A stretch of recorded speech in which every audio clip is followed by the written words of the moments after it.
Alô, nono ano. Então, aqui está a correção da aula da semana passada, dia 26, do exercício número 1. Bom, no exercício número 2, vocês não precisam escrever em inglês como está aqui. Então, pode escrever em português, então vai ficar. O que é tédio? É falta de empolgação. O que é curiosidade? Então, de acordo com o texto, é a sensação de querer tentar novas experiências e de descobrir novos fatos. Então, vocês podem escrever com as palavras de vocês em português. Então, aqui é relacionando os opostos. Na número 4, é para tirar do texto frases na interrogativa. Então, eu separei aqui, 3 frases. Porque são respostas pessoais. Então, qualquer uma dessas que vocês colocaram, não tem problema. Bom, na número 5 é para traduzir. Então, traduzir essas frases que estão no texto. E a número 6 é a resposta pessoal.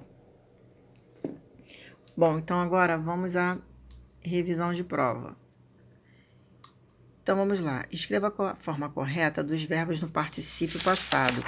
Então, para vocês escreverem a forma correta dos verbos, vocês vão pesquisar no próprio livro. No próprio livro tem a forma correta dos verbos. Aqui, página 16. Aí vocês vão olhar porque está em ordem alfabética. E página 17. Bom, aqui vocês vão transformar as frases em negativa e interrogativa usando o present perfect. Então, aqui a frase ela já está até na afirmativa. Então, o verbo já está conjugado. Então, agora vai passar para negativa e interrogativa. Então, aqui na página 12 tem um exemplo. Frase afirmativa. He, sujeito. A forma do verbo to have para he é has. Para he, she, it é has. E depois o verbo no particípio passado. Quando não for he, she, it, a forma do verbo to have vai ser have. Então, they have. Verbo no particípio passado e complemento. Interrogativa vai inverter. O verbo to have vai passar para frente do sujeito. Então, he has vai ficar has he. Verbo no particípio passado, complemento e pontos de interrogação. Na segunda, they have seen this show several times. Vai inverter, vai ficar have they, só isso, have they seen this show several times? Pontos de interrogação. Na interrogativa, vocês vão colocar o not depois do verbo to have. Então, he has not worked a lot lately. Ou a forma abreviada, que é hasn't. E na hora de fazer o exercício, escolhe uma ou outra. They have not seen this show several times. Então, have not ficou haven't. Então, na hora de fazer o exercício, vai escolher ou uma forma ou outra para negar. Então, aqui, é só passar para a negativa. Vai ficar he, que é o sujeito, has. Depois, not. Repete o verbo que já está no particípio passado. Não precisa nem conjugar, porque ele já está. Que é gone. E depois o complemento, to the club. Interrogativa, vai botar o has na frente. Depois vai botar o sujeito, que é he. Verbo no particípio passado, complemento e pontos de interrogação. Então, vocês vão fazer assim em todas as frases. É a mesma fórmula. Na número 3, vocês vão traduzir os advérbios de tempo. Então, advérbios de tempo que nós usamos no present perfect. Então, a matéria começa na página 19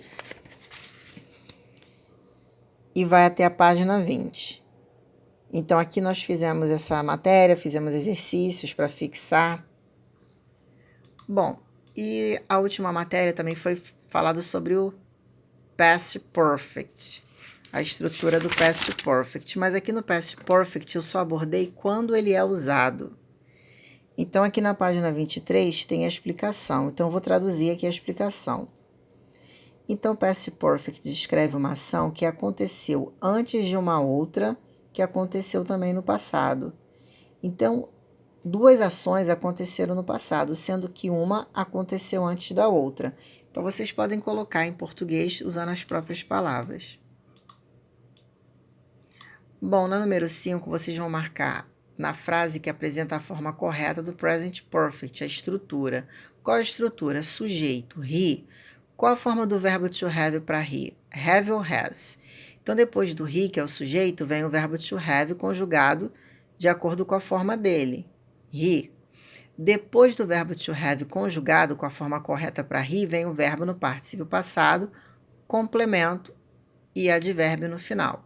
Então, vocês vão ver aí qual dessas frases tem essa estrutura, ó. Sujeito, verbo to have conjugado para esse sujeito que é he, verbo no particípio passado e o complemento. Bom, e na última, vocês vão escolher o advérbio correto para a frase abaixo, vai marcar um X e escrever. Então, qual advérbio que a gente usa no final de frases? E também é um advérbio que a gente usa na negativa. Então, esse advérbio, ele é usado no final de frases e ele é usado na negativa. Ó, ele está na página 20, aí vocês vão pesquisar aqui. Bom, então essa é a nossa revisão de prova, então qualquer dúvida é só vocês me chamarem aqui no Zap, depois eu posto o gabarito.